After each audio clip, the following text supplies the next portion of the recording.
Ladies and gentlemen, good morning and good afternoon, depending on where you're joining us from, and a very, very big welcome to the Top Empowerment Virtual Conference 2020. We as a country and the world at large have many challenges: violence against women and children, social inequality, bias and racism. We need to discuss these challenges and create solutions to create a harmonious and collective country. There's no doubt that South Africa is endowed with some great people, great spirit, shown by things like the World Cup win. But to enhance that spirit, we need to all work in a common and unified way. This is about the future of transformation and empowerment. In these unprecedented times, even the most experienced analysts and commentators would be hesitant to give a view on what a post-COVID-19 world could look like. Bringing certainty to such an uncertain period is proving to be one of the main challenges we face in financial services and across sectors in general. History continues to remind us, however, that during great periods of uncertainty, there are certain anchors we can always rely on to lift us out of the socio-economic depression we find ourselves in and to keep us moving forward. Not only that, uncertain times have been known to spark great insights and innovations too, challenging stale thinking and bringing in a blast of fresh, new ways of looking at the issues of the day.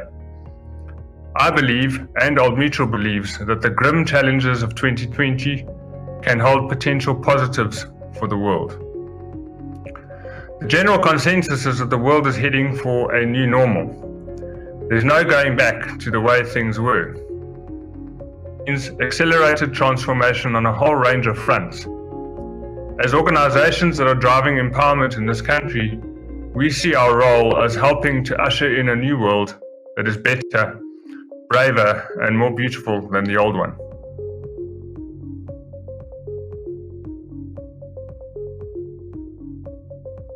So right now with COVID, I think we've been talking a lot about the need to really revitalize the education space in Africa. COVID is really making us see this as something that is not really a luxury anymore. It has become very essential, and our governments are really taking this more seriously in the time of COVID. I think that the issue of innovation in education has never been more prominent until this time. And for us at the African Union, being a policy organization, this is very, very important for us. The data that we're having at the moment shows us that half of the primary schools in the whole of sub-Saharan Africa do not have access to water.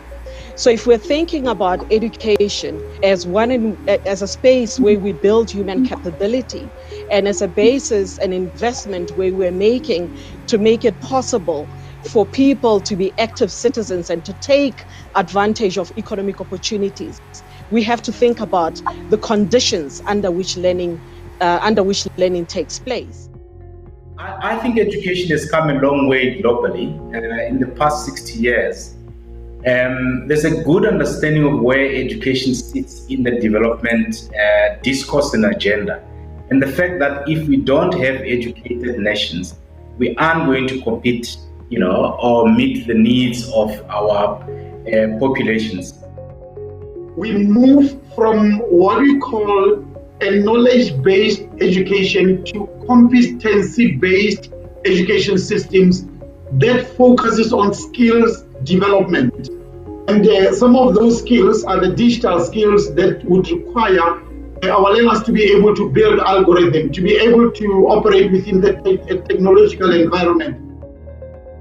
So some of the successes that we saw in this project is the growth in the leadership capabilities of some of these schools. For example, there's one school in East London where they had a 16% pass rate until we were able to get the leadership in that school working well. In partnership with the SGB, we have a school in 2019 who was able to get 100% pass rate with a 58% bachelor pass rate